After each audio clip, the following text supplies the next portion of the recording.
जय श्री राम दोस्तों, स्वागत है आपका अपने चैनल स्टूडेंट पॉइंट वीडियो में। तो आई होप आप सभी लोग अच्छे होंगे। तो जैसा कि आप सभी को पता है, हम केमिस्ट्री की सीरीज लेके आए हैं जो कि आपके लिए बहुत इंपॉर्टेंट रहने वाली है। मेडिकल और नॉन मेडिकल दोनों सेक्शन के लिए बहुत इंपॉर्टेंट रहने वाली है। तो आज हम पढ़ेंगे कार्बन एंड इट्स कंपाउंड के बारे में, जो कि हमारा टॉपिक नंबर 10 रहने वाला है। इससे प्रीवियस वीडियोस हमने कंप्लीट कर लिए, 9 तक वीडियोस हमारी कंप्लीट हो चुकी है।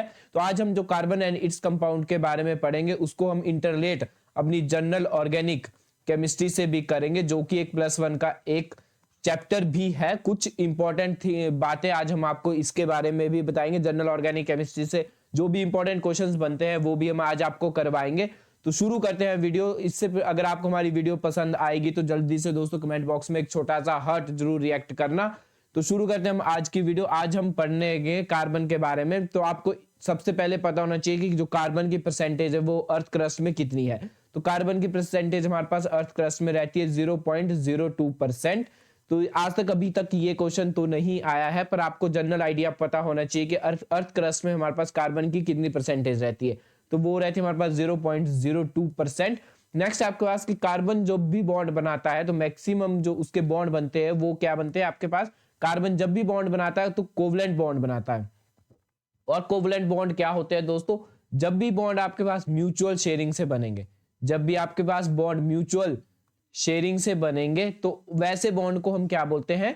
कोवलेंट बॉन्ड बोलते हैं। जब भी आपके पास कोई भी कंपाउंड अपने एटम शेयर करेगा, ठीक है दोस्तों, जब भी कंपाउंड अपने एटम शेयर करेगा तो उस बॉन्ड को हम क्या बोलते हैं? कोवलेंट बॉन्ड बोलते हैं। वहीं दोस्तों आपके पास एक आयोनिक बॉन्ड भी होता है और एक आपके पास मेटालिक बॉन्ड भी होता है। तो आयोनिक बॉन्ड आपके पास वो बॉन्ड होते हैं जब उनके आयंस आपस में अट्रैक्ट होते हैं, तो जो उनकी बॉन्ड फॉर्मेशन बनती है वो आपके पास आयोनिक बॉन्ड बनती है। जब पॉजिटिव नेगेटिव आयंस आपस में अट्रैक्ट करते हैं due to force of attraction की वजह से जो उनमें बॉन्ड बनता है, उस बॉन्ड को हम आयोनिक बॉन्ड बोलते हैं। और जब भी एटम्स जब भी कोई भी कंपाउंड अपने एटम शेयर करके बॉन्ड बनाता है तो उसको क्या बोलते हैं? हम कोवलेंट बॉन्ड बोलते हैं।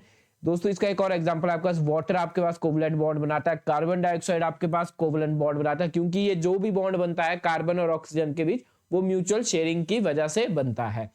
और जो आपके पास कोवलेंट बॉन्ड होते हैं वो पुअर कंडक्टर ऑफ इलेक्ट्रिसिटी भी होते हैं। और वहीं आपके पास जो आयोनिक बॉन्ड होते हैं वो आपके पास गुड कंडक्टर ऑफ इलेक्ट्रिसिटी होते हैं, क्योंकि जब आयोनिक बॉन्ड हम एक्वस सॉल्यूशन में डालते हैं तो वो आयंस में टूट जाते हैं, जो कि इलेक्ट्रिसिटी कंडक्ट करने के लिए एक बेस्ट सोर्स है। तो इसीलिए आयोनिक बॉन्ड क्या होते हैं? गुड कंडक्टर ऑफ इलेक्ट्रिसिटी होते हैं। और कोवलेंट बॉन्ड आपके पास पुअर कंडक्टर ऑफ इलेक्ट्रिसिटी होते हैं। एक और बात आपको यहाँ पे कंपेयर कर दूं, जो आपके पास आयोनिक बॉन्ड होते हैं, जो आयोनिक बॉन्ड होते हैं वो स्ट्रॉन्गेस्ट बॉन्ड होते हैं। आयोनिक जो बॉन्ड होता है वो स्ट्रॉन्गेस्ट बॉन्ड होता है। किससे दोस्तों? कोवलेंट बॉन्ड से। किससे कंपेयर कर रहे हैं हम इसको? कोवलेंट बॉन्ड से कर रहे हैं। जो आयोनिक बॉन्ड होता है आपके पास, जो आयोनिक बॉन्ड रहेगा वो स्ट्रॉन्गेस्ट बॉन्ड होता है। किससे दोस्तों? कोवलेंट बॉन्ड से। तो ये बातें आपको लर्न करनी है, याद करनी है। कई बार क्वेश्चन आपको आ जाता है इससे। आगे हम हाइब्रिडाइजेशन वाले चैप्टर में आपको फजन रूल के बारे में भी डिस्कस करेंगे, जो कि आपके लिए इंपॉर्टेंट रहेगा। आयोनिक बॉन्ड कितना उसमें आयोनिक बॉन्ड है, कितना उसमें कोवलेंट बॉन्ड है, वो सारा हम डिस्कस करेंगे। तो वो वीडियोस आपको हमारे हाइब्रिडाइजेशन वाले चैप्टर में रहने वाली है, जो कि 1+1 का टॉपिक है। तो नेक्स्ट की तरफ बढ़ते हैं हम। नेक्स्ट है आपके पास मीथेन। ठीक है दोस्तों, आपको सिंगल और डबल बॉन्ड के बारे में पता होना चाहिए। सिंगल और डबल बॉन्ड क्या होते हैं? तो जो भी दोस्तों सिंगल बॉन्ड बनेगा, जब भी किसी कंपाउंड के बीच सिंगल बॉन्ड है, मान लो कोई कार्बन और कार्बन के बीच सिंगल बॉन्ड है, तो जब भी सिंगल बॉन्ड होगा उसको हम सैचुरेटेड कंपाउंड्स बोलते हैं। SUTURATED, सैचुरेटेड कंपाउंड्स बोलेंगे। जब भी क्या होगा दोस्तों आपके पास सिंगल बॉन्ड प्रेजेंट होगा, ऐसे कंपाउंड्स को क्या बोलेंगे? हम सैचुरेटेड कंपाउंड्स बोलेंगे। इसका एग्जांपल दोस्तों आपके पास है एल्केन्स। एल्केन्स में हमेशा क्या होता है? सिंगल बॉन्ड प्रेजेंट होता है। एल्केन्स आई होप आप सभी को पता भी होगा एल्केन्स हम किसको बोलते हैं। जनरल आपको एक आइडिया बता दूं कि जब भी कार्बन कितने बॉन्ड बनाता है, हमेशा कार्बन कितने बॉन्ड बनाता है दोस्तों? 4 बॉन्ड बनाता है। तो एक जो कार्बन होगा एक हाइड्रोजन के साथ बनाया, दूसरा भी हाइड्रोजन के साथ बनाया, तीसरा भी हाइड्रोजन के साथ बनाया, चौथा भी हाइड्रोजन के साथ बनाया। तो इसको बोलते हैं हम CH4 मीथेन, आप सभी को पता होगा। तो ये दोस्तों क्या है? एक एल्केन है, क्योंकि इसके जितने भी सारे बॉन्ड है वो क्या है? सिंगल बॉन्ड है। और ये क्या है दोस्तों आपके पास? सैचुरेटेड कंपाउंड्स भी है। एक और एग्जांपल आपको दूंगा मैं, जैसे कि आपका इथेन का एग्जांपल है। इथेन क्या होता है दोस्तों, C2, यहाँ पे क्या होगा, एक कार्बन होगा, ठीक है, एक कार्बन होगा, दो कार्बन है, दोनों कार्बन के बीच दोस्तों क्या है आपके पास, सिंगल बॉन्ड प्रेजेंट है। तो एक कार्बन कितने बॉन्ड बनाता है, 4 बॉन्ड बनाता है। तो एक बॉन्ड तो दोस्तों इसने कार्बन के साथ बना दिया, तो बाकी जो बॉन्ड बचे वो किसके साथ बनाएगा, हाइड्रोजन के साथ बनाएगा। तो ये दोस्तों 3 हाइड्रोजन के साथ बनाएगा। वहीं यहाँ पे ये वाला कार्बन भी दोस्तों एक बॉन्ड तो किसके साथ बना चुका है, कार्बन के साथ शेयर कर चुका है। तो ये भी कितने बॉन्ड बनाएगा, साथ में 3 बॉन्ड बनाएगा। तो इसको क्या बोलते हैं हम, C2H6। जो C2H6 क्या होगा दोस्तों आपके पास, इथेन बोलते हैं। तो ये भी कौन सा कंपाउंड है आपके पास, एल्केन है, क्योंकि सारे बॉन्ड क्या है आपके पास, सिंगल बॉन्ड प्रेजेंट है, और ये भी सैचुरेटेड कंपाउंड है। नेक्स्ट आपके पास डबल और ट्रिपल बॉन्ड। जब भी डबल और ट्रिपल बॉन्ड आपके पास प्रेजेंट होंगे, उन कंपाउंड्स को हम क्या बोलेंगे, अनसैचुरेटेड हाइड्रोकार्बन्स बोलेंगे। जब भी आपके पास डबल, SATURATED, जब भी आपके पास डबल और ट्रिपल बॉन्ड प्रेजेंट है, तो ऐसे कंपाउंड्स को क्या बोलते हैं हम, अनसैचुरेटेड हाइड्रोकार्बन्स बोलते हैं। तो इसके एग्जांपल दोस्तों आपके पास एल्कीन। जब भी डबल बॉन्ड लगता है दोस्तों ENE लगता है, और जब भी आपके पास ट्रिपल बॉन्ड लगता है तो दोस्तों क्या लगता है, YNE लगता है। तो एल्कीन और एल्काइन दोनों ही आपके पास अनसैचुरेटेड हाइड्रोकार्बन्स होते हैं। तो इसका एग्जांपल भी आपको दूंगा, जैसे आपके पास इथीन है, एल्कीन में इसका एग्जांपल क्या आ गया आपके पास, इथीन है। तो इथीन में दोस्तों कितने, इथ में मिथ इथ प्रोप, आई होप आप सभी को पता होगा दोस्तों, मिथ में कितने कार्बन होते हैं, एक। इथ में कितने कार्बन होते हैं दोस्तों, 2 कार्बन होते हैं। मिथ इथ प्रोप में कितने कार्बन रहते हैं आपके पास, 3 कार्बन रहते हैं। और ब्यूट पे 4, पेंट पे 5। तो आई होप आपको ये सीरीज लर्न होगी। तो हम क्या बना रहे हैं दोस्तों, इथीन बना रहे हैं। तो इथ में कितने कार्बन होते हैं, 2 कार्बन होंगे, और उन दो दोस्तों इथीन है, ENE है। तो ENE जब भी होगा तो उनके बीच, 2 कार्बन के बीच कौन सा बॉन्ड होगा दोस्तों, डबल बॉन्ड होगा। जब भी ENE है तो 2 कार्बन के बीच कौन सा बॉन्ड है दोस्तों, डबल बॉन्ड है। तो एक कार्बन कितने बॉन्ड बना रहा है, 2 बॉन्ड बना रहा है। तो इसके साथ कितने हाइड्रोजन लगेंगे, 2 और लगेंगे, क्योंकि कार्बन हमेशा कितने बॉन्ड बनाता है, 4 ही बॉन्ड बनाता है। ये आपको हमेशा लर्न करना है, कार्बन हमेशा 4 ही बॉन्ड बनाता है। तो कार्बन कार्बन के बीच जब दो डबल बॉन्ड आ गया तो कितने हाइड्रोजन लगेंगे, सिर्फ 2 हाइड्रोजन लगेंगे। वही इस कार्बन पे दोस्तों 2 डबल बॉन्ड है, तो एक क्या लगेगा, एक हाइड्रोजन लगेगा और एक हाइड्रोजन लगेगा। तो इसका फॉर्मूला क्या बन जाता है, C2H4 बन जाता है। तो इसको क्या बोलते हैं हम, इथीन बोलते हैं। वहीं दोस्तों इथाइन बनाना हो हमें, ETHYNE, इथाइन बनाना हो, तो इथाइन में दोस्तों क्या लग गया, YNE लग गया, और साथ में क्या है, इथ। तो इथ जब भी होगा तो दोस्तों कार्बन कितने बॉन्ड बनाएगा, इथ जब भी होगा तो कार्बन कितने बॉन्ड बनाएगा आपका, 2 कार्बन कितने होंगे दोस्तों, कार्बन 2 होंगे। और जब भी YNE लग गया तो कार्बन कितने बॉन्ड बनाएगा दोस्तों, 3, मतलब ट्रिपल बॉन्ड बनाएगा। तो इस कार्बन के साथ कितने बॉन्ड है, ट्रिपल बॉन्ड है। तो यहाँ पे एक कार्बन के साथ ट्रिपल बॉन्ड है, तो हाइड्रोजन कितने लगेंगे दोस्तों, एक ही लगेगा। इसके साथ भी हाइड्रोजन कितने लगेगा, एक ही लगेगा, एक ही लगेगा। क्यों लगेगा एक, क्योंकि कार्बन हमेशा क्या बनाता है, 4 ही बॉन्ड बनाता है। मैं बार बार आपको रिपीट कर रहा हूं, कार्बन हमेशा 4 ही बॉन्ड बनाता है। तो इसीलिए इसके साथ कितना, एक ही H लगा। तो ये क्या बन गया दोस्तों, CH, ट्रिपल बॉन्ड CH, जिसको हम एसिटाइलिन भी बोलते हैं। ये सारे नाम हम आगे जब हम ऑर्गेनिक केमिस्ट्री पढ़ेंगे वहां आपको ये सारे नेम लर्न करने को मैं आपको दूंगा। तो एसिटाइलिन हम CH, ट्रिपल बॉन्ड CH को बोलते हैं। इथीन क्या बनाता है, हमेशा डबल बॉन्ड बनाता है। YNE जब भी लगा होगा तो वो हमेशा ट्रिपल बॉन्ड बनाएगा, और ANE जब भी लगा होगा तो वो हमेशा सिंगल बॉन्ड बनाएगा। और डबल और ट्रिपल बॉन्ड जहां भी प्रेजेंट होते हैं वो अनसैचुरेटेड हाइड्रोकार्बन होते हैं। तो बढ़ते हम नेक्स्ट की तरफ। आई होप आपको यहां तक समझ आ गया होगा। नेक्स्ट आपके पास एल्केन, एल्कीन और एल्काइंस। तो एल्केन्स क्या होते हैं दोस्तों, एल्केन्स होते हैं आपके पास, एल्केन्स का जनरल फॉर्मूला होता है CnH2n+2। तो ये जो फॉर्मूला रहता है आपके पास, ये किसका रहता है दोस्तों, एल्केन का रहता है। ये फॉर्मूला किसका रहता है आपके पास, एल्केन का फॉर्मूला रहता है। जैसे जनरल आपके पास बता दूं कि Cn, अगर कार्बन आपके पास 2 है, कार्बन n की वैल्यू कितनी आपके पास 2 है, मतलब कार्बन कितने प्रेजेंट है आपके पास, 2 प्रेजेंट है। तो C2, ठीक है, H कितना हो जाएगा 2, N क्या है दोस्तों, कार्बन कितने, यहाँ पे N क्या होगा, कार्बन जितने भी कार्बन होंगे वो उसकी वैल्यू कितनी, उतने ही N की वैल्यू रहेगी। तो N की वैल्यू यहाँ पे कितनी रहेगी दोस्तों, कितने कार्बन प्रेजेंट है 2, तो N की वैल्यू कितनी आ जाएगी 2।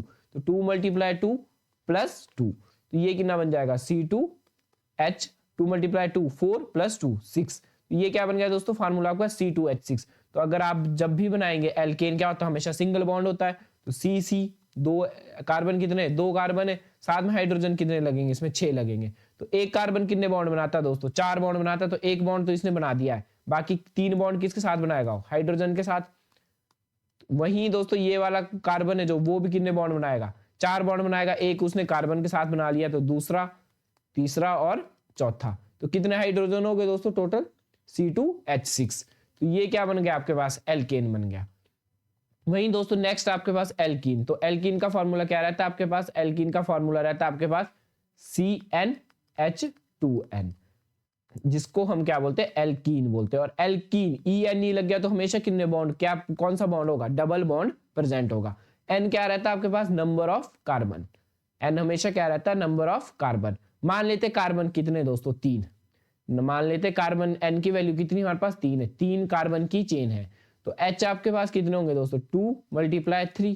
तो कितना आ गया आपका, C3H6। तो यहाँ पे हम स्ट्रक्चर भी बनाते हैं। तो कार्बन कितने दोस्तों, 3 कार्बन है, कार्बन कितने, 3 कार्बन है। और क्या आपके पास H कितने होने चाहिए, 3 होने चाहिए। तो डबल बॉन्ड यहाँ पे लगा देंगे। तो कितने, ये कार्बन कितने दोस्तों, कितने कार्बन के बॉन्ड बना रहा है, 2 बना रहा है। तो कितने H लग जाएंगे यहाँ पे, 1 2। ठीक है दोस्तों, CH2 डबल बॉन्ड। यहाँ पे दोस्तों कितने कार्बन, ये कार्बन कितने बॉन्ड बना रहा है। तो आई होप आपको लग रहा होगा पता कितने बॉन्ड बना रहा है ये कितने बॉन्ड बना रहा है दोस्तों, 1 2 और साथ में 1 3। तो H कितने लगेंगे इसमें, 3। ठीक है। तो और ये वाला कार्बन कितने बॉन्ड बना रहा है, जल्दी से बताओ दोस्तों, ये वाला कार्बन कितने बॉन्ड बना रहा है। तो ये वाला कार्बन क्या है, 1 ही बॉन्ड बना रहा है। तो कितने H लग जाएंगे इसमें, 3 और 1 2 3। तो ये दोस्तों टोटल कितने H हो गए आपके पास, 1 2 3 4 5 और 6। तो एल्कीन जब भी डबल बॉन्ड प्रेजेंट होगा तो वहां पे उसका फॉर्मूला क्या रहता है आपके पास, CnH2n। CnH2n ये किसका फॉर्मूला रहता है आपके पास, एल्कीन का फॉर्मूला रहता है। तो Cn, अगर n कार्बन के एटम 3 है तो हाइड्रोजन कितने हो जाएगा, 3 × 2 कितने हो जाएंगे, हाइड्रोजन कितने हो जाएंगे आपके पास, 6। ठीक है। वहीं आपको मैंने आप फॉर्मूले के साथ भी बता दिया कि कार्बन हमेशा 4 बॉन्ड बनाता है और कैसे ये अपने H पूरे करता है। नेक्स्ट आपके पास एल्काइन। तो एल्काइन का जनरल फॉर्मूला क्या रहता है दोस्तों, एल्काइन का जनरल फॉर्मूला रहता है CnH2n-2। ये किसका फॉर्मूला रहता है आपके पास दोस्तों, एल्काइन का फॉर्मूला रहता है। और एल्काइन का वही दोस्तों सेम वही प्रोसेस है। अगर कार्बन कितने 3 है आपके पास, मान लो कार्बन 2 है दोस्तों, पहले 2 वाली चेन में थे, कार्बन 2 है तो हाइड्रोजन कितने होंगे, 2 2 × 2 -2। तो कितना आ जाएगा, C2H4 -2 कितना आ जाएगा, H भी 2 आ जाएंगे। और अगर YNE है, YNE क्या होता है, एल्काइन, मतलब C और C 2 कार्बन के बीच कौन सा बॉन्ड प्रेजेंट है, ट्रिपल बॉन्ड प्रेजेंट है। ट्रिपल बॉन्ड प्रेजेंट है तो 3 बॉन्ड, तो इस कार्बन ने कितने बॉन्ड बनाए, ये वाला कार्बन दोस्तों आपके पास कितने बॉन्ड बना रहा है, 3 बॉन्ड बना रहा है। तो कितना हाइड्रोजन लगेगा, सिर्फ 1 हाइड्रोजन लगेगा। ये कार्बन भी आपके पास कितने बॉन्ड बना रहा है, 3 जिसके साथ बना रहा है तो 1 ही हाइड्रोजन लगेगा। तो टोटल कितने हाइड्रोजन हुए, 1 और 2। टोटल कितने हाइड्रोजन हुए, 2 हाइड्रोजन हुए। तो यही फॉर्मूला था आपका C2H2। तो आई होप आप सभी को समझ आ गया होगा दोस्तों। और जल्दी से मुझे कमेंट बॉक्स में जरूर कमेंट किया करें दोस्तों। मैंने जितनी भी अपनी प्रीवियस वीडियोस देख रहा था तो आपके कमेंट बिल्कुल ही कम आते हैं। अगर आपको हमारा कंटेंट पसंद आ रहा है और इंपॉर्टेंट और यूजफुल लगता है तो प्लीज प्लीज दोस्तों कमेंट जरूर किया करें। और अगर चैनल पर नए हो तो चैनल को सब्सक्राइब जरूर करें। बहुत ज्यादा मेहनत लगती है आपके लिए कंटेंट क्रिएट करने में दोस्तों। तो आई होप आप छोटा सा सब्सक्राइब तो आई होप आप सभी कर ही सकते हो। तो नेक्स्ट की तरफ बढ़ते हैं हम। नेक्स्ट आपके पास एलोट्रॉप्स ऑफ कार्बन। तो कार्बन के एलोट्रॉप्स क्या होते हैं दोस्तों, 2 प्रकार के एलोट्रॉप्स हैं। हम बहुत अपनी प्रीवियस वीडियो में भी आई होप डिस्कस कर चुके हैं कि कार्बन के 2 एलोट्रॉप्स होते हैं। एक होता है आपके पास डायमंड, एक रहता है आपके पास ग्रेफाइट। एक और एलोट्रॉप्स होता है दोस्तों, आई होप आपको पता भी होगा। अगर आपको नहीं पता तो जिन बच्चों को पता हो जल्दी से पहले कमेंट करें कि कार्बन के आइसोटोप्स का क्या नाम है। कार्बन के जो तीसरा आइसोटोप्स है उसका क्या नाम है, जल्दी से मुझे कमेंट बॉक्स में भी बताएंगे। तो कार्बन के दोस्तों 3 आइसोटोप्स होते हैं। एक तो आपको पता है डायमंड, दूसरा भी आपको पता है क्या, ग्रेफाइट, और तीसरा जल्दी से बताओ दोस्तों क्या रहता है, फ्लोरोसेंस। ठीक है, कई बार एग्जाम में आ चुका है, तीनों ऑप्शन में थे। तो कई बार इस टाइप का क्वेश्चन भी आपको एग्जाम में आ जाता है कि कार्बन के एलोट्रॉप्स कितने होते हैं, या कार्बन का एलोट्रॉप्स के नाम कई बार दे देते, बताओ इनमें से कार्बन का एलोट्रॉप्स कौन सा नहीं है। तो मैक्सिमम बच्चे क्या करते हैं, फ्लोरेंस, यहाँ मैं आपको स्पेलिंग लिख लेता हूँ, FULLERENE, फ्लोरेंस, ठीक है। तो कई बार ये भी एग्जाम में आया था, तो कार्बन के 3 आपका सेलोट्रॉप से डायमंड, ग्रेफाइट और फ्लोरेंस। तो जो आपके पास डायमंड होता है दोस्तों वो बैड कंडक्टर ऑफ इलेक्ट्रिसिटी रहता है, और जो ग्रेफाइट होता है वो गुड कंडक्टर ऑफ इलेक्ट्रिसिटी है। डायमंड और ग्रेफाइट दोनों ही दोस्तों नॉन मेटल भी रहते हैं, और non metal generally electricity conduct नहीं करते, पर एक ऐसा नॉन मेटल है ग्रेफाइट जो इलेक्ट्रिसिटी कंडक्ट करता है। तो इस टाइप का क्वेश्चन भी आपको एग्जाम में देखने को मिल जाता है। नेक्स्ट आपका कैटिनेशन प्रॉपर्टी। तो कैटिनेशन प्रॉपर्टी होती है self linkage property of an atom of the same element to form a chain और रिंग। मतलब ऐसी प्रॉपर्टी जो अपने ही एटम के साथ बॉन्ड बना दे, सेल्फ लिंक्ड हो जाए, तो ऐसी प्रॉपर्टी को हम क्या बोलते हैं, कैटिनेशन प्रॉपर्टी बोलते हैं। पर बट दोस्तों एक और बात, इस बात में ध्यान रखना, कैटिनेशन प्रॉपर्टी वैसे तो आपके पास ओजोन 3 O3, ये भी दोस्तों आपस में तीनों ओजोन क्या करते हैं, आपस में ही बॉन्ड बना लेते हैं। आपके पास सल्फर है, वो भी किस फॉर्म में मिलता है, 8 की फॉर्म में मिलता है, मतलब चारों जो सल्फर होते हैं वो भी, जो 8 सल्फर होते हैं वो भी क्या करते हैं, आपस में ही बॉन्ड बनाते हैं, सल्फर सल्फर सल्फर सल्फर। तो इन प्रॉपर्टी को हम कैटिनेशन प्रॉपर्टी नहीं बोलते। ऐसा क्यों कि जो कार्बन की प्रॉपर्टी उन्हें कैटिनेशन प्रॉपर्टी बोलते हैं, और जो ये आपके पास कंपाउंड इनको हम कैटिनेशन प्रॉपर्टी नहीं बोलते। वो इसीलिए दोस्तों जो कार्बन है, याद रखना, जो कार्बन है आपके पास वो क्या करता है, आपके पास एक कार्बन अपने 100 कार्बन के साथ भी क्या बना सकता है, बॉन्ड बना सकता है। और वो भी जो बॉन्ड बनेगा वो क्या बनेगा, स्टेबल बनेगा। वो जो बॉन्ड बनेगा वो क्या बनेगा, स्टेबल बॉन्ड बनेगा। बट जो ये सल्फर 8 है या ओजोन आपके पास है, ये अपने से ज्यादा कभी भी हाई मॉलिक्यूलर मास में कभी भी ये बॉन्ड नहीं बनाते।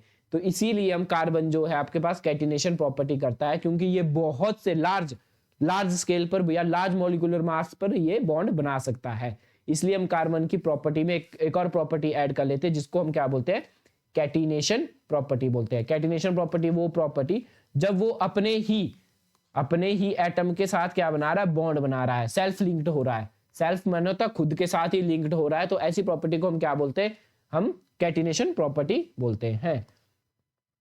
नेक्स्ट है आपके पास एग्जांपल ऑफ हाइड्रोकार्बन्स।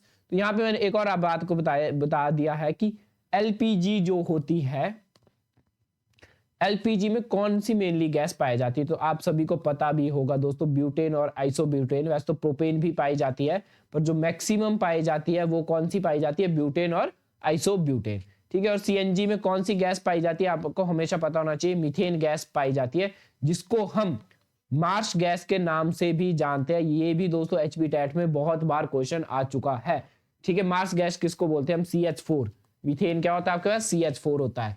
तो मीथेन गैस को भी हम मार्श गैस भी बोलते हैं, जो कि आपके पास सीएनजी में पाई जाती है। एक क्वेश्चन दोस्तों आपके लिए कमेंट बॉक्स के लिए है, और कमेंट में अपनी पहली वाली वीडियोस भी देख रहा था, तो आप कमेंट बहुत कम करते हैं दोस्तों। अगर आपको हमारी वीडियो पसंद आती है तो कमेंट जरूर किया करें। कोई भी फीडबैक देनी हो, कुछ भी आपको अच्छा लग रहा हो तब भी कमेंट करें, अगर आपको नहीं भी अच्छा लग रहा है तब भी आप हमें फीडबैक जरूर दें कि आपके पास ये गलतियां हैं, ठीक है दोस्तों। तो प्लीज हमें फीडबैक जरूर दें। तो आपको एक और क्वेश्चन आपके लिए बताता हूं, ये क्वेश्चन भी आपको एग्जाम में आ चुका है कि जब भी एलपीजी गैस लीक करती है, उसे लीक करने से कौन बचाता है। तो ये दोस्तों आपको हमेशा क्वेश्चन आता है, तो इंपॉर्टेंट क्वेश्चन है दोस्तों। जब भी गैस लीक करती है तो आपको लीक जो गैस करती है उसे कौन से ऐसा क्या है जो उसे लीक होने से बचाता है। तो मिथाइल मरकैप्टन, ठीक है दोस्तों, ये आपने सुना भी होगा। मिथाइल मरकैप्टन जो है आपका, सॉरी दोस्तों, इथाइल मरकैप्टन जो होता है आपके पास, वो क्या करता है, आपके पास एलपीजी की लीकेज को बचाता है। इथाइल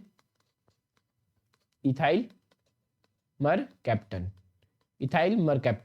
आप मुझे जल्दी से बताओ कि what is the formula of ethyl mercaptan. तो जल्दी से मुझे कमेंट बॉक्स में बताओ दोस्तों, इथाइल मरकैप्टन का फॉर्मूला क्या रहता है, और कई बार ये एग्जाम में भी आता है, ठीक है दोस्तों। तो एग्जाम्पल आपको लिख देता हूं मैं यहाँ पे फॉर्मूला, अगर आपको नहीं पता है तो मैं जल्दी से लिख देता हूं, CH3CH2SH। ये फार्मूला किसका रहता है आपके पास, इथाइल मरकैप्टन का रहता है, और बहुत ज्यादा वॉलेटाइल होता है, कलरलेस होता है, ठीक है। तो ये प्रॉपर्टी आपके लिए इतनी जरूरी नहीं है। आपको इतना पता होना चाहिए कि हम जो एलपीजी गैस को बचाने के लिए जिसका यूज करते हैं वो क्या है आपके पास, एलपीजी गैस की लीकेज के लिए हम किसका यूज करते हैं, इथाइल मरकैप्टन का यूज करते हैं, जिसका फॉर्मूला आपके पास CH3CH2SH रहता है। तो नेक्स्ट आपके पास, नेक्स्ट पढ़ते हैं हम, या हम इस फॉर्मूले को कई बार दोस्तों कंफ्यूज करने के लिए वो क्या कर देते हैं, यहाँ पे C2H6 और S लिख देते हैं, C2H6 और S भी लिख देते हैं। तो ये फार्मूला भी आप रख लिए दोस्तों, क्योंकि देखो कार्बन कितने इसमें 2, H कितने 3, 2 5 और 1 6, तो H कितने इसमें 6 और एक क्या बच गया S, तो इसको हम कई बार S लिख देते हैं, C2H6 और S। तो ये फार्मूला भी कई बार एग्जाम में आ जाता है। तो नेक्स्ट आपके पास बियर रिएजेंट, तो ये भी आपको एग्जाम में क्वेश्चन आया हुआ है, आपको to the point with exam, जैसा आपको एग्जाम में आता है बिल्कुल आपको कंटेंट प्रोवाइड करवाने की हम कोशिश करेंगे। तो बियर रिएजेंट हम किसको बोलते हैं, कोल्ड KMnO4 को हम क्या बोलते हैं दोस्तों, बियर रिएजेंट बोलते हैं, BAYERS। तो बियर रिएजेंट हम किसको बोलते हैं, कोल्ड KMnO4 को बोलते हैं। और इसका एक और नाम है alkaline potassium permanganate, alkaline ALKALINE, alkaline potassium permanganate, यहां पे आपको मेंशन किया हुआ है दोस्तों, एल्काइलिन पोटेशियम परमैंगनेट हम किसको बोलते हैं, कोल्ड KMnO4 को बोलते हैं। इसको एक और नाम से जाना जाता है जो है आपका बियर रिएजेंट। इसका यूज दोस्तों ऑर्गेनिक केमिस्ट्री में होता है, जब भी आप अल्कोहल की ऑक्सीडेशन कराएंगे, अल्कोहल की जब भी आपके पास ऑक्सीडेशन होगी, और अल्कोहल ऑक्सीडेशन देके हमेशा क्या देता है, आपको हमेशा पता होना चाहिए, कार्बोक्सिलिक एसिड देता है। क्या देता है, अल्कोहल की जब भी हम ऑक्सीडेशन करते हैं तो कार्बोक्सिलिक एसिड देता है, और उसमें हम किसका यूज करते हैं, KMnO4 का यूज करते हैं, कोल्ड KMnO4 का, जो कि आपके पास क्या रहता है, बियर रिएजेंट रहता है। एक वीडियो मैंने आपके लिए स्पेशल लास्ट में आपको सिलेबस में भी मैंने इंक्लूड की है, इंपॉर्टेंट रिएजेंट जितने भी होते हैं उनके लिए मैं आपको एक स्पेशल वीडियो लेके आऊंगा। तो आपको इतना पता होना चाहिए, अल्कोहल के ऑक्सीडेशन करते हैं जब भी हम और अल्कोहल के ऑक्सीडेशन करके हमारे को क्या मिलता है, कार्बोक्सिलिक एसिड मिलता है in the presence of Baeyer reagent cold KMnO4। Next topic है आपके पास दोस्तों एस्टर, ठीक है। तो एस्टरिफिकेशन क्या होती है, बहुत बार पेपर में क्वेश्चन भी आता है। तो एस्टरिफिकेशन रहती है आपके पास जब भी एसिड और अल्कोहल आपस में कंबाइन करते हैं तो वो क्या प्रोड्यूस करते हैं दोस्तों, एस्टर प्रोड्यूस करते हैं। और एस्टर का जनरल फॉर्मूला क्या रहता है आपके पास, RC+O आपके पास इसका जनरल फॉर्मूला रहता है। वही एक दोस्तों इथर भी रहता है, ठीक है, जिसका जनरल फॉर्मूला ROR रहता है। तो यहाँ पे दोस्तों बहुत से बच्चों को कंफ्यूजन रहता है। तो एस्टर का जनरल फॉर्मूला क्या रहता है, RC+O रहता है। तो इसके एक रिएक्शन में आपको लिखूंगा भी यहाँ पे CH3COOH। तो COOH जब भी लग गया दोस्तों, ये क्या रहा है आपके पास, एसिड बन गया, प्लस एल्कोहल लूंगा मैं C2H5OH। तो इस एल्कोहल को क्या बोलते हैं हम, इथाइल एल्कोहल भी बोलते हैं, और ये वुड स्पिरिट भी हम इसको बोलते हैं, इथाइल एल्कोहल। तो ये क्या प्रोड्यूस करता है आपके पास, ये प्रोड्यूस करेगा आपका C2H5 COOCH3। तो दोस्तों C2H5 को हम क्या लिखते हैं, R, तो ऊपर क्या लग गया C+O, साथ में एक और O था, और साथ में क्या है फिर से R। तो RC+OOR क्या रहता है आपके पास, हमेशा क्या रहता है, एस्टर प्रोड्यूस करता है। और एस्टर की स्मेल कैसी रहती है आपके पास, स्वीट स्मेल। एस्टर की स्मेल कैसी रहती है आपके पास, sweet smell, used in scents और एरोमा प्रोडक्ट्स। तो इसकी फ्रेग्रेंस हमेशा अच्छी रहती है, खुशबूदार होती है। तो एस्टर कैसे प्रोड्यूस होता है, एसिड और अल्कोहल जब आपस में मिक्स होते हैं तो एस्टर हमारे पास प्रोड्यूस होता है। नेक्स्ट आपके पास सोप्स, और ये बहुत इंपॉर्टेंट टॉपिक रहता है दोस्तों, कई बार इससे एग्जाम में क्वेश्चन आया और मैक्सिमम बच्चे इसमें गलत करते हैं इस क्वेश्चन को। तो सोप्स क्या रहते हैं आपके पास, सोप्स रहते हैं सोडियम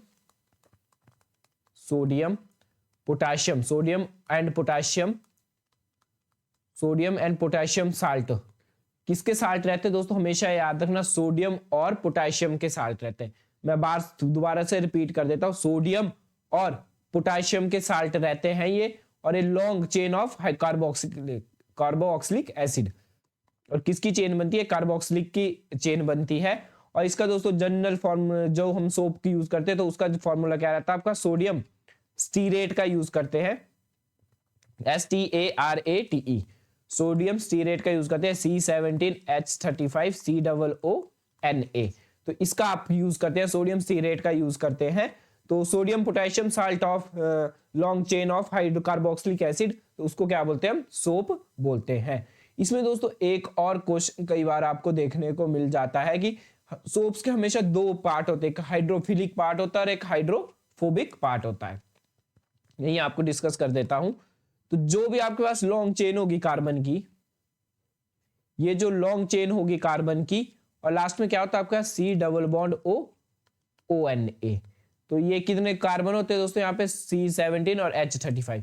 जो ये लॉन्ग चेन होती है हाइड्रोकार्बन की, ये जो होता है दोस्तों, ये रहता है आपके पास हाइड्रोफोबिक इन नेचर, जो कि पानी से, और ये जो नेचर रहता है आपके पास हाइड्रोफिलिक इन नेचर रहता है। और ये दोस्तों आपके पास क्वेश्चन भी कई बार एग्जाम में आ जाता है, और बहुत ही इंपॉर्टेंट क्वेश्चन है ये वाला, हाइड्रोफोबिक और हाइड्रोफिलिक वाला।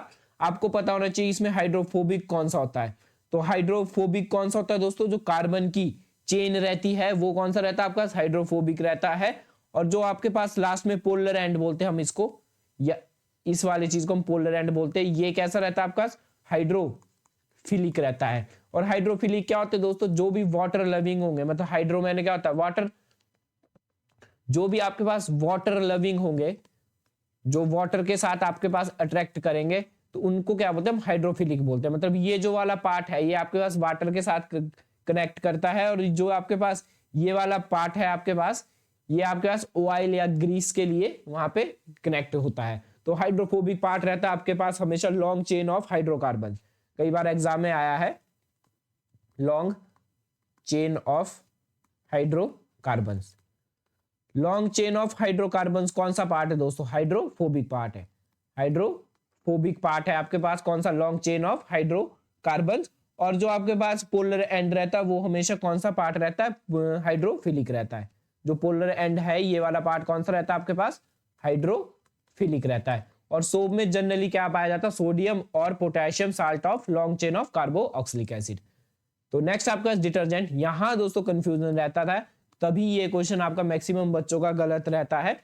जो आपके पास सोप था, ठीक है, आपके पास जो सोप था, सोप में क्या था आपके पास, किसके साल्ट पाए जा रहे थे, सोडियम और पोटेशियम के। और जो आपके पास डिटर्जेंट होते हैं उसमें sodium salt of sulphonic acid. जब भी दोस्तों आपका सल्फोनिक एसिड आ गया या अमोनियम साल्ट आ गया, जब भी आपके पास सल्फोनिक एसिड और अमोनियम साल्ट आ गया, तो वो क्या है दोस्तों आपके पास डिटर्जेंट है। जब भी आपके पास सल्फोनिक, यहां लिख लेता हूं SULPHONIC, सल्फोनिक एसिड और अमोनियम सॉल्ट, सल्फोनिक एसिड और अमोनियम साल्ट आपके पास प्रेजेंट है, तो उसमें हमेशा वो क्या रहेगा, वो डिटर्जेंट रहेगा। तो इसमें दोस्तों कई बार ऑप्शन में होता है आपके पास कि बताओ इनमें से डिटर्जेंट किस में होगा। तो सोडियम साल्ट ऑफ, अगर सोडियम साल्ट किसके होंगे, सल्फोनिक एसिड के होंगे या अमोनियम साल्ट के होंगे, तो आपके पास क्या होगा, वो डिटर्जेंट होगा। और अगर आपके पास सोडियम किस में होंगे, long chain of carboxylic acid में होंगे, तो वो क्या होगा आपके पास, सोप होगा। तो दोनों में दोस्तों थोड़ा सा डिफरेंस है, पर एग्जाम में कंफ्यूज करता है ये आपको कॉन्सेप्ट। तो आई होप आपको ये क्लियर हो गया होगा और आप एग्जाम में भी ठीक करेंगे। जितने आप प्रैक्टिस करेंगे उतना ही आपका एग्जाम में क्वेश्चन ठीक होने के चांस रहते हैं। हम जल्द ही आपके लिए प्रैक्टिस के लिए भी क्वेश्चन लेके आएंगे, प्रैक्टिस क्वेश्चन की सीरीज लेके आएंगे। तो आई होप आप उनको भी सॉल्व करेंगे। और बढ़ते हम नेक्स्ट की तरफ। तो नेक्स्ट आपके पास हार्डनेस ऑफ वाटर। तो हार्डनेस जो वाटर रहती है दोस्तों, आपके पास हार्डनेस ऑफ वाटर होती है जो भी आपके पास लेथर प्रोड्यूस नहीं करता, मतलब जो भी वाटर आपके पास झाग प्रोड्यूस नहीं करता, जिसको हम लेथर बोलते हैं, लेदर बोलते हैं, लेथर, सॉरी दोस्तों लेदर नहीं, लेथर, जो लेथर प्रोड्यूस नहीं करता उसको बोलते हैं हम हार्डनेस ऑफ वाटर। ठीक है, जो वो वाटर क्या है, हार्ड है। और अगर आपके पास लेथर प्रोड्यूस करता है, लेथर मैंने झाग प्रोड्यूस कर देता है, जिस पानी में झाग बन जाता है, वो क्या होता है आपके पास, सॉफ्ट वाटर रहता है।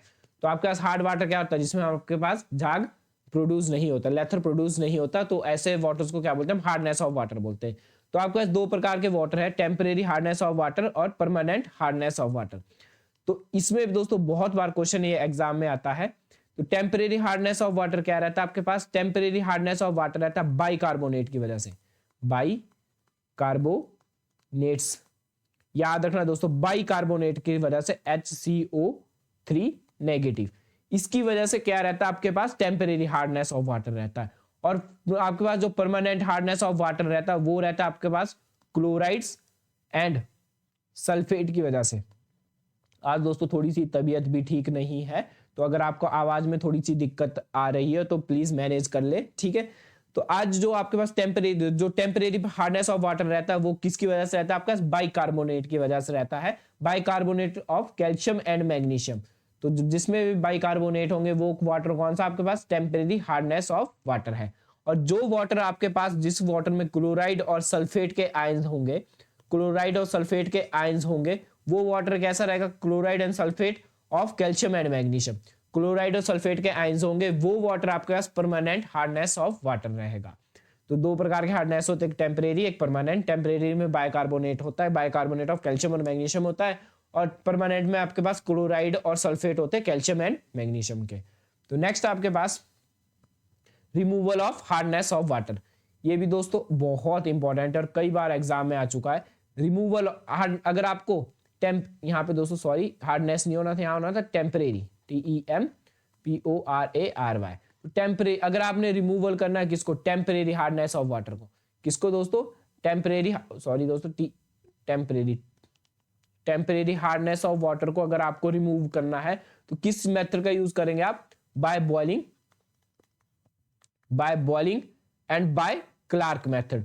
और ये दोनों ही एग्जाम में आ चुके हुए क्वेश्चन है और बहुत इंपॉर्टेंट क्वेश्चन है। बाय बॉइलिंग और बाय क्लार्क मेथड का यूज करते हैं आप किस लिए, टेम्परेरी हार्डनेस ऑफ वाटर को रिमूव करने के लिए। और क्लार्क मेथड का दोस्तों यहाँ पे फॉर्मूला मेंशन है, जिस CaOH2, जिसको हम स्लेक्ट लाइन भी बोलते हैं। स्लेक्ट लाइन की मेथड से आप टेम्परेरी हार्डनेस ऑफ वाटर को खत्म कर सकते हैं, या क्लार्क मेथड से आप टेम्परेरी हार्डनेस ऑफ वाटर को खत्म कर सकते हैं, या अगर आप वाटर को बॉईल कर रहे हैं तब भी आपका टेम्परेरी हार्डनेस ऑफ वाटर खत्म हो सकता है।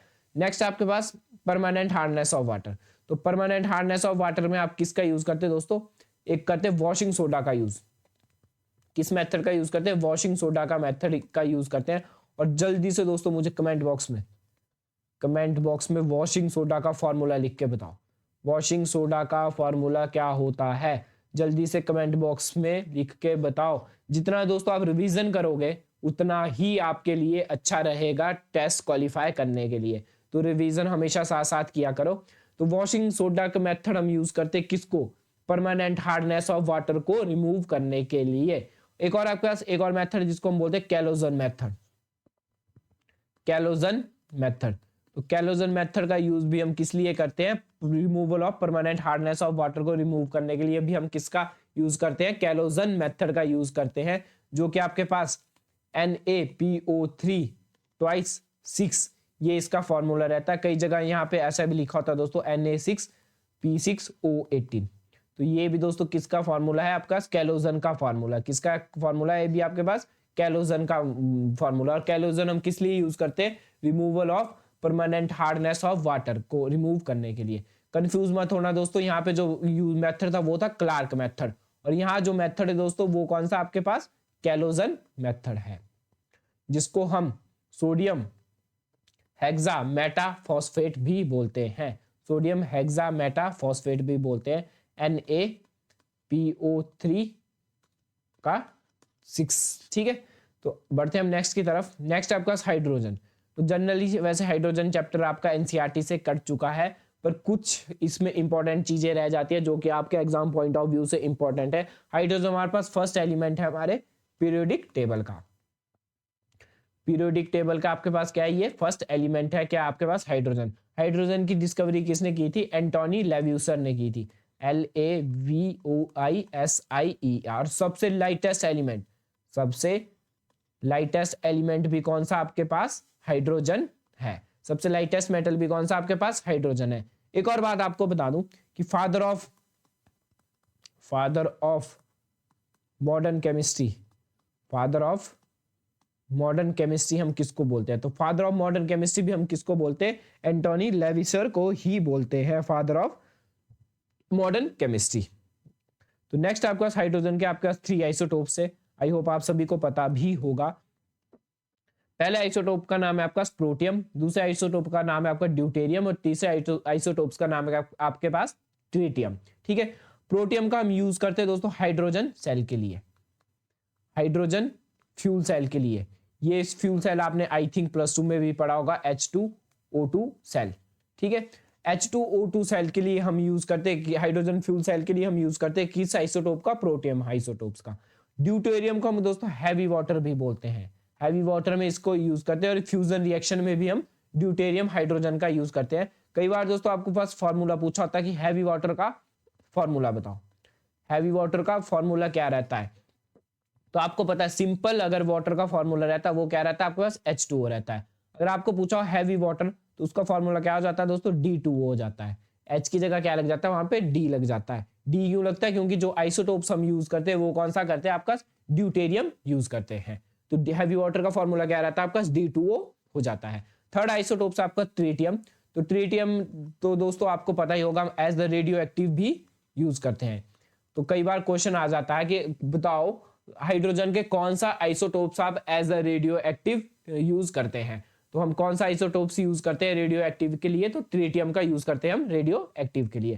तो जल्दी से दोस्तों एक और क्वेश्चन आपके लिए कमेंट बॉक्स में आया है, तो जल्दी से बताओ मुझे, इसका आंसर आप जल्दी से कमेंट बॉक्स में देंगे कि बताओ जो आपका ड्यूटेरियम है जिसका एटॉमिक नंबर 1 और मास नंबर 2 रहता है उसमें कितने न्यूट्रॉन प्रेजेंट है, कितने उसमें न्यूट्रॉन प्रेजेंट है, और ये मैं अपनी प्रीवियस वीडियो में बता चुका हूं।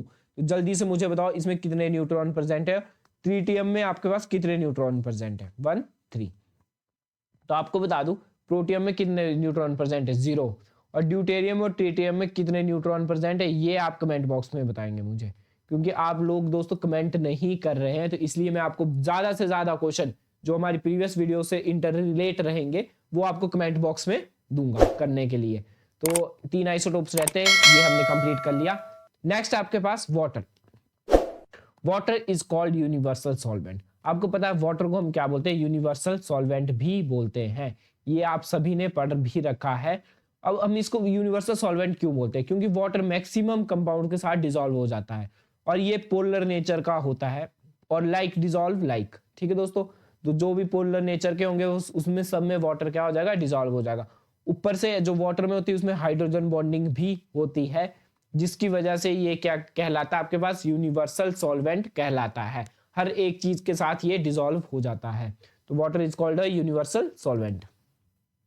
नेक्स्ट आपके पास एडिशन रिएक्शन, तो एडिशन रिएक्शन रहती है आपके पास जब भी आप अनसैचुरेटेड हाइड्रोकार्बन्स को सैचुरेटेड हाइड्रोकार्बन्स में कन्वर्ट करते हैं, तो ऐसी रिएक्शन को क्या बोलते हैं, हम एडिशन रिएक्शन को एडिशन रिएक्शन बोलते हैं। और किस कैटलिस्ट का यूज करके करते हैं हम ये, H2 और निकल का कैटलिस्ट का हम यूज करते हैं।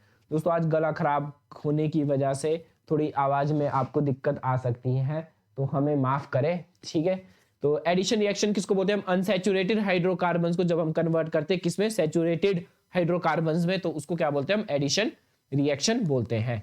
यही आपको एक और चीज बता दूं, बहुत इंपॉर्टेंट है ये भी, कि अनसैचुरेटेड हाइड्रोकार्बन क्या होते हैं जिसमें या तो डबल बॉन्ड प्रेजेंट हो या क्या प्रेजेंट हो, ट्रिपल बॉन्ड प्रेजेंट हो, ये हम अभी पीछे पढ़ चुके हैं। और उनको किस में कन्वर्ट करता है, ये सिंगल बॉन्ड में। सिंगल क्यों, क्योंकि सैचुरेटेड हाइड्रोकार्बन, और सैचुरेटेड हाइड्रोकार्बन क्या रहता है आपके पास, सिंगल बॉन्ड रहते हैं। तो इसकी एक रिएक्शन में आपको दिखाऊंगा जो कि आपके पास एनसीईआरटी में भी है। तो रिएक्शन है आपके पास C डबल बॉन्ड C, तो एक कार्बन कितने बॉन्ड बना रहा है, 2, तो कितने हाइड्रोजन लगेंगे दोस्तों इसमें, एक ये हाइड्रोजन और एक हाइड्रोजन, 4 बॉन्ड पूरे हो गए। ये कार्बन भी 2 बना रहा है तो एक हाइड्रोजन, तो 4 बॉन्ड पूरे हो गए। इन द प्रेजेंस ऑफ दोस्तों किस कैटलिस्ट का यूज करते हैं हम, निकल कैटलिस्ट का यूज करते हैं, निकल H2, साथ में हम सल्फर क्यूनोलिन का भी यूज करते हैं, पर इतना इंपॉर्टेंट नहीं है ये, ठीक है। और निकल कैटलिस्ट का यूज क्यों करते हैं हम, ये भी कई बार क्वेश्चन आ जाता है। जो आपका हाइड्रोजन और हाइड्रोजन का बॉन्ड है, H2 का जो बॉन्ड रहता है वो क्या रहता है, बहुत ज्यादा स्ट्रॉन्ग रहता है। वो हाइड्रोजन का बॉन्ड क्या रहता है, बहुत ज्यादा स्ट्रॉन्ग रहता है, इसलिए हाइड्रोजन इस बॉन्ड को तोड़ने के लिए हमारे को निकल जैसे कैटलिस्ट का यूज करना पड़ता है। तो क्या होता है दोस्तों, 2 हाइड्रोजन यहां लगे तो एक हाइड्रोजन इसके पास चला जाता है और एक हाइड्रोजन आपके पास इसके पास चला जाता है। तो जब इसके पास एक हाइड्रोजन चल गया तो कार्बन 1 2 तो इसके पास भी एक क्या चल गया, एक हाइड्रोजन चल गया। तो कार्बन कितने बॉन्ड बना रहा है, 3 बना रहा है, साथ में एक क्या बन जाएगा, सिंगल बॉन्ड। एक क्या रह गया, फिर से कार्बन रह गया एक क्या रह गया, फिर से कार्बन रह गया। यहाँ पे भी एक सिंगल और एक सिंगल। तो दोस्तों ये आपके पास बन जाता है सैचुरेटेड हाइड्रोकार्बन, क्योंकि इसमें सब में क्या है दोस्तों, आपके पास सिंगल बॉन्ड ही प्रेजेंट है। तो इसको हम एडिशन रिएक्शन भी बोलते हैं। साथ ही साथ दोस्तों हम एक और रिएक्शन के नाम से भी हम इसको जानते हैं, जिसको बोलते हैं हम हाइड्रोजिनेशन हाइड्रोजिनेशन, GENATION। तो हाइड्रोजिनेशन के नाम से भी इसको हम जानते हैं। और ये रिएक्शन का यूज करते हैं हम जब भी हम, एक चीज यहां पे और लिख लो, वेजिटेबल ऑयल को कन्वर्ट करते हैं किसमें दोस्तों, वेजिटेबल ऑयल को कन्वर्ट करते हैं वेजिटेबल घीज में।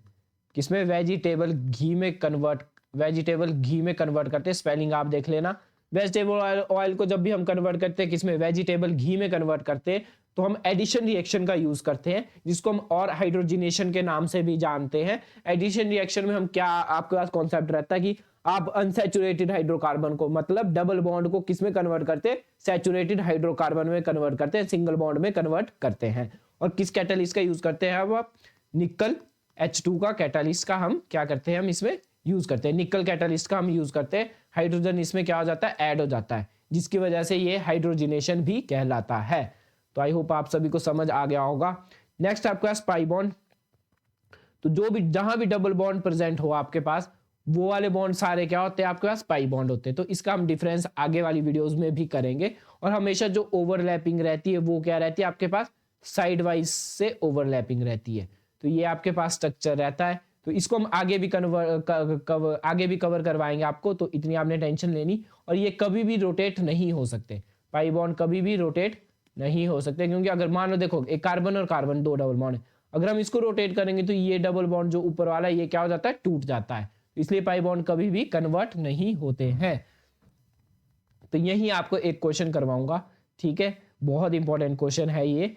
जो आपके पास इथीन है, इथीन क्या है दोस्तों, जल्दी से बनाओ इसका structure, C double bond C, ठीक है, क्योंकि ENE लगा तो डबल बॉन्ड होगा, इथ लगा तो 2 कार्बन होंगे, तो कितने हाइड्रोजन लगेंगे, एक हाइड्रोजन एक हाइड्रोजन एक हाइड्रोजन एक हाइड्रोजन। तो इसमें बताओ कितने आपके सिग्मा और पाई बॉन्ड प्रेजेंट है। तो इस टाइप का क्वेश्चन आपके लिए इंपॉर्टेंट रहता है दोस्तों। तो आपको बता दूं, सिग्मा बॉन्ड वो बॉन्ड होते हैं जो भी सिंगल बॉन्ड होंगे। सिग्मा बॉन्ड कौन से बॉन्ड होते हैं, जो भी आपके पास सिंगल बॉन्ड रहेंगे वो क्या आपके पास सिग्मा बॉन्ड रहेंगे, और जो भी आपके पास डबल बॉन्ड रहेंगे वो आपके पास पाई बॉन्ड रहेंगे। यहां पे दोस्तों एक कंफ्यूजन रहता है, वो आपको इस क्वेश्चन को क्लियर करवाऊंगा तो आपका क्लियर हो जाएगा। तो यहां आप देख पा रहे होंगे कि ये आपके पास स्ट्रक्चर, ये किसका स्ट्रक्चर, आपके पास इथीन का स्ट्रक्चर है। तो इसमें कितने सिंगल बॉन्ड है, तो एक यहाँ पे सिंगल बॉन्ड है, एक आपके पास ये वाला सिंगल बॉन्ड है, तो एक सिंगल हो गया, दूसरा सिंगल हो गया, तीसरा सिंगल हो गया, चौथा सिंगल हो गया। मतलब सिग्मा बॉन्ड कितने आ रहा है आपके पास, 4 आ रहे हैं। पर नहीं दोस्तों, जब भी बीच में क्या है, डबल बॉन्ड प्रेजेंट है, तो उनमें से एक जो बॉन्ड होगा वो क्या होगा, आपके पास सिंगल बॉन्ड होगा। एक जो बॉन्ड होगा सिंगल बॉन्ड होगा, जो एक ये वाला बॉन्ड रहेगा वो क्या रहेगा, आपके पास पाई बॉन्ड रहेगा। मतलब इसमें कितने आपके पास सिग्मा बॉन्ड है, तो इसके पास आपके पास कितने सिग्मा बॉन्ड है, 5 सिग्मा बॉन्ड है। कितने सिग्मा बॉन्ड है दोस्तों, इनके पास 5 सिग्मा बॉन्ड है, और एक क्या आपके पास पाई बॉन्ड है। आपको यहाँ पे क्लियर कर देता हूं, जब भी आपका डबल बॉन्ड है तो इनमें से जो एक बॉन्ड रहेगा वो क्या रहेगा, आपके पास सिग्मा रहेगा, और एक जो ये नीचे वाला बॉन्ड ये क्या रहेगा, पाई रहेगा। जब भी आपके पास ट्रिपल बॉन्ड प्रेजेंट है, एक क्या रहेगा इसमें दोस्तों, सिग्मा बॉन्ड प्रेजेंट रहेगा, एक क्या रहेगा, सिग्मा बॉन्ड प्रेजेंट रहेगा, और ये जो 2 ऊपर वाले ये क्या रहेंगे, आपके पास पाई बॉन्ड प्रेजेंट रहेंगे। तो एक एग्जाम्पल और हम करेंगे, आपके कॉन्सेप्ट सारे क्लिस्टर क्लियर होंगे, सारे कॉन्सेप्ट आपके क्लियर करवा के जाऊंगा मैं यहाँ से। बस आप हमारी वीडियो को लाइक शेयर और सब्सक्राइब चैनल को जरूर करें। नेक्स्ट आपका इथाइन। तो इथाइन का स्ट्रक्चर क्या रहता है दोस्तों, C ट्रिपल बॉन्ड C, ठीक है, और साथ में क्या होता है, एक H। तो इसमें दोस्तों कितने आपके पास सिंगल बॉन्ड है, तो एक ये सिंगल बॉन्ड हो गया, एक ये सिंगल बॉन्ड हो गया। साथ में जो ये वाला बॉन्ड भी रहता है दोस्तों, ट्रिपल बॉन्ड में क्या, एक बॉन्ड क्या रहता है, सिंगल बॉन्ड रहता है। तो 3 क्या इसमें सिंगल बॉन्ड है, तो 3 क्या होंगे आपके पास, सिग्मा बॉन्ड होंगे। 3 क्या रहेंगे आपके पास, सिग्मा बॉन्ड रहेंगे, और ये जो 2 बॉन्ड थे ये क्या रहे आपके पास, पाई बॉन्ड रहे। एक और एग्जांपल मैं आपको करूंगा जो कि एग्जाम में भी आया है, और इसका आंसर आप कमेंट बॉक्स में देंगे।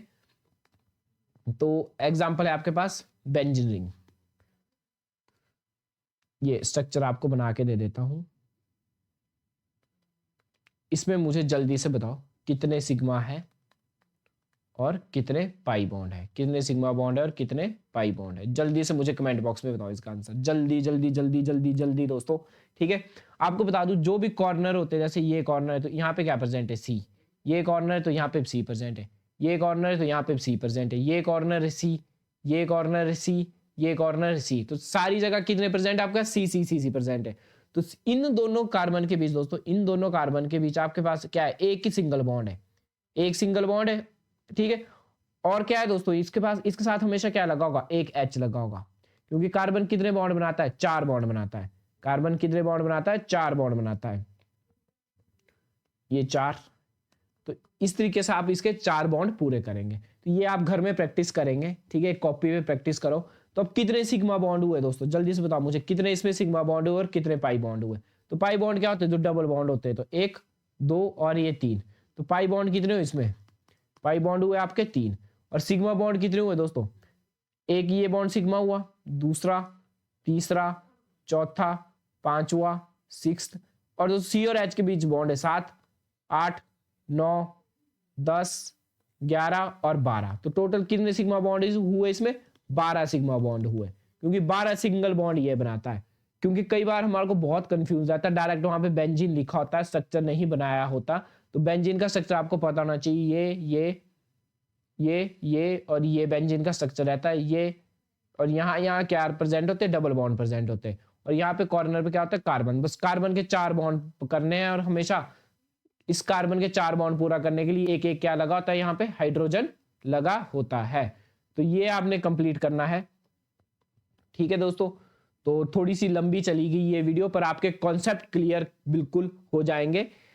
और नेक्स्ट आपके पास एक और आपको स्ट्रक्चर बना के देता हूं, ये आप घर से कमेंट बॉक्स में वीडियो पॉज करेंगे दोस्तों, घर के लिए तो कोई होमवर्क नहीं है आपके लिए। तो वीडियो पॉज करेंगे तो कमेंट बॉक्स में इसका आंसर देंगे। बताओ मुझे इसमें कितने सिग्मा बॉन्ड प्रेजेंट है।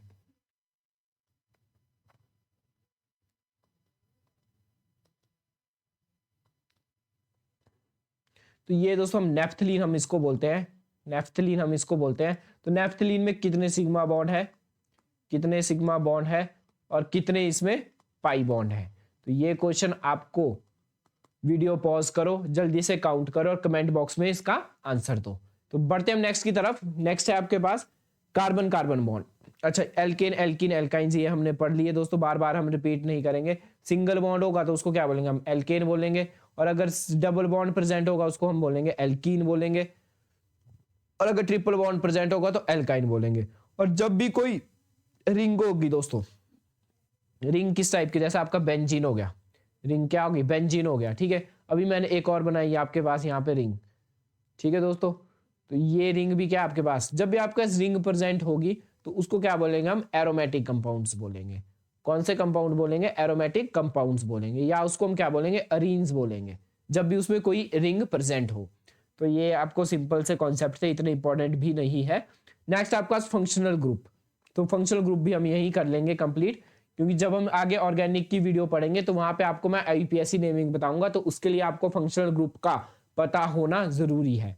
तो जब भी आपके पास किसी कार्बन के साथ जब भी क्लोरो, ब्रोमो, आयोडीन या फ्लोरीन कभी भी हैलोजन लगा हो तो उसको बोलते हैं हम एल्काइल हलाइड।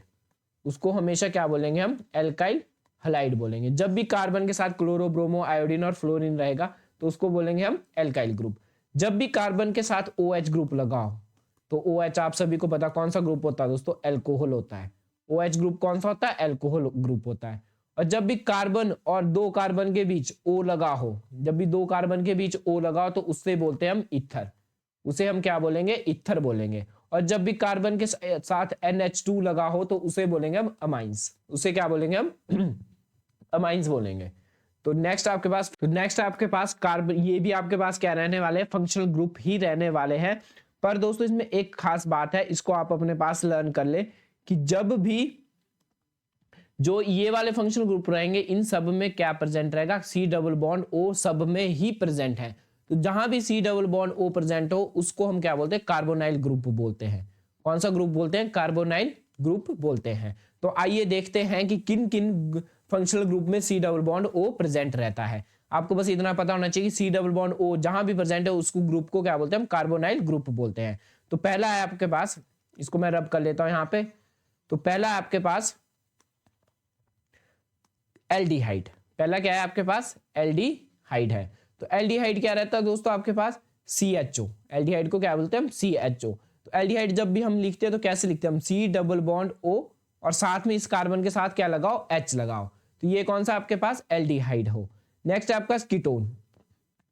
नेक्स्ट क्या है आपके पास, कीटोन। तो कीटोन कैसे प्रेजेंट होता है, अब यहाँ पे लिखा होता है C डबल बॉन्ड O, पर नहीं दोस्तों, R ग्रुप लगा होता है, R C double bond O और लास्ट में फिर से R, मतलब या तो CH3, मतलब दो कार्बन के बीच C double bond O CH3, मतलब दो कार्बन के बीच जब भी C double bond O present है तो वो कौन सा ग्रुप है दोस्तों आपका, कीटोन ग्रुप है। नेक्स्ट है आपके पास कार्बोक्सिलिक ग्रुप, और ये आपको अभी IUPAC नेमिंग के लिए बहुत ज्यादा जरूरी होंगे लर्न करने। तो आई होप आप इनको अभी ही लर्न करेंगे, जब भी हम आगे कार्बो IUPAC नेमिंग की वीडियो करेंगे तो आपको वहां पे ये सारे लर्न करने पड़ेंगे। तो C डबल बॉन्ड O और साथ में क्या लगाओ, OH लगाओ। अगर सिंपल H लगा होता तो एल्डिहाइड बन जाता, पर अगर साथ में क्या लगाओ, OH लगाओ, तो ये क्या बनेंगे, कार्बोक्सिलिक एसिड्स बनेंगे। नेक्स्ट है आपके पास एस्टर्स। नेक्स्ट क्या है आपके पास, एस्टर्स। यहां पे मैं आपको लिख लेता हूं एस्टर्स। तो एस्टर्स क्या होते हैं आपके पास, C double bond O OR। तो यहां पे दोस्तों क्या, ये C डबल बॉन्ड O और R की जगह यहां पे कोई भी कार्बन की चेन हो सकती है, CH3 हो सकता है, C2H5 हो सकता है, C3H7 हो सकता है, कुछ भी हो सकता है, मतलब कोई भी R ग्रुप का क्या मतलब होता है कि कार्बन की चेन। तो जब भी C डबल बॉन्ड O और साथ में एक और O और उसके साथ कार्बन लगा हो तो उसको क्या बोलेंगे हम, एस्टर्स बोलेंगे। एस्टर हैलाइड्स क्या होते हैं दोस्तों, C डबल बॉन्ड O और साथ में कोई हेलोजन लगाओ जिसको हम X से डिनोट करते हैं। ये हेलोजन में फ्लोरीन हो सकता है, क्लोरीन हो सकता है, ब्रोमीन हो सकता है और आयोडीन हो सकता है। नेक्स्ट आपके पास अमाइड्स। नेक्स्ट है आपके पास अमाइड्स। अमाइड्स क्या होते हैं आपका, C double bond O ONH2। इन सब में क्या प्रेजेंट है आपके पास, C double bond O present है। और ये दोस्तों आपको लर्न करने ही पड़ेंगे ग्रुप, ठीक है। IUPAC नेमिंग के लिए बहुत इंपॉर्टेंट है, विदाउट इनको लर्न करे आप IUPAC नेमिंग नहीं कर सकते हैं। तो आई होप आप इसी वीडियो में इनको लर्न कर लोगे। आगे जो वीडियो आने वाली है वो IUPAC नेमिंग से रिलेटेड भी रहेगी, तो उससे पहले आप इन सब चीजों को लर्न कर ले, इसलिए मैंने इस वाली वीडियो में आपको ये फंक्शनल ग्रुप करवा दिए हैं। तो नेक्स्ट आपके पास होमोलोगस सीरीज किसको बोलते हैं। तो एग्जांपल के साथ ही हम इसको समझाऊंगा क्योंकि वीडियो थोड़ी सी लंबी चल गई, 1 घंटे के आसपास वीडियो होने वाली है। तो होमोलोगस सीरीज क्या रहती है आपके पास, अगर आप किसी कार्बन की चेन में सेम फंक्शनल ग्रुप प्रेजेंट हो, सेम फंक्शनल ग्रुप प्रेजेंट हो, तो उस सीरीज को क्या बोलते हैं, हम होमोलोगस सीरीज बोलते हैं। एग्जांपल के साथ आपको समझाऊंगा। जैसे आपके पास CH4 है, ये क्या आपके पास मीथेन है। अब इसका CH4 को कैसे लिखते हैं हम दोस्तों, CH4 को क्या लिखते हैं हम, एक कार्बन और 4 क्या रहते हैं आपके पास, हाइड्रोजन रहते हैं। 4 क्या रहते हैं, एक हाइड्रोजन रहते हैं। अब इस एक हाइड्रोजन को रिप्लेस करके, एक हाइड्रोजन को रिप्लेस करके यहां क्या लगा दिया हमने, फंक्शनल ग्रुप लगा दिया, ठीक है। अब इसका जो नेक्स्ट कंपाउंड, यहां पे कितने कार्बन थे, एक। अब जो नेक्स्ट लेंगे हम 2 कार्बन लेंगे, तो 2 कार्बन। वैसे ही सेम दोस्तों यहां पे कितना होगा, एक हाइड्रोजन, एक हाइड्रोजन, एक हाइड्रोजन, एक हाइड्रोजन, एक हाइड्रोजन और एक हाइड्रोजन। पर इसका फिर से एक हाइड्रोजन को हटा के हम क्या लिख लेंगे, यहाँ पे फंक्शनल ग्रुप लिख लेंगे। और ये फंक्शनल ग्रुप क्या होना चाहिए दोस्तों, सेम होना चाहिए, मतलब यहाँ पे भी OH प्रेजेंट है, यहाँ पे भी आपका क्या है, OH प्रेजेंट है। वैसी कार्बन की थर्ड चेन भी ले लेते हैं, ठीक है। तो ऐसी सीरीज कार्बन की थर्ड चेन भी ले लेते हैं दोस्तों, 3 कार्बन, ठीक है। यहाँ पे H, यहाँ H, यहाँ H, 3, एक H, एक H, यहाँ पे दोस्तों 3 H लगने थे, पर एक H को हटा के क्या लिख लिया हमने, OH लिख लिया। अब तो ये क्या बना दोस्तों, CH3, ये क्या बना CH3 और साथ में OH।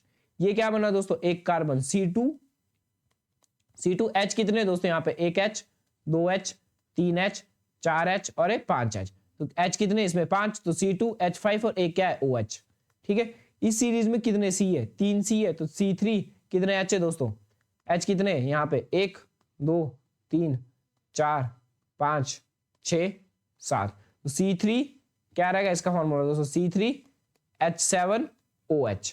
तो तो ऐसी सीरीज जिसमें कार्बन एक एक करके बढ़ रहा है, ठीक है दोस्तों, ऐसी सीरीज जिसमें कार्बन एक एक करके बढ़ रहा है और फंक्शनल ग्रुप उनका क्या रह रहा है, सेम रह रहा है, तो ऐसी सीरीज को हम क्या बोलते हैं, होमोलोगस सीरीज बोलते हैं। नेक्स्ट आपको एग्जांपल देखो दोस्तों, यहां पे देखो ये एल्कोहल का एग्जांपल है, CH3OH, C2H5OH, C3H7OH, C4H9OH, तो ये एल्कोहल की होमोलोगस सीरीज है। वैसे ही दोस्तों हर एक फंक्शनल ग्रुप की अपनी होमोलोगस सीरीज होती है, जैसे कार्बोक्सिलिक की होगी, तो कार्बोक्सिलिक क्या होता है आपके पास, COOH होता है, अगर एक H प्रेजेंट है तो HCOOH, नेक्स्ट क्या बनेगा आपके पास CH3COOH, नेक्स्ट क्या बनेगा आपका C2H5COOH, नेक्स्ट क्या बनेगा C3H7COOH।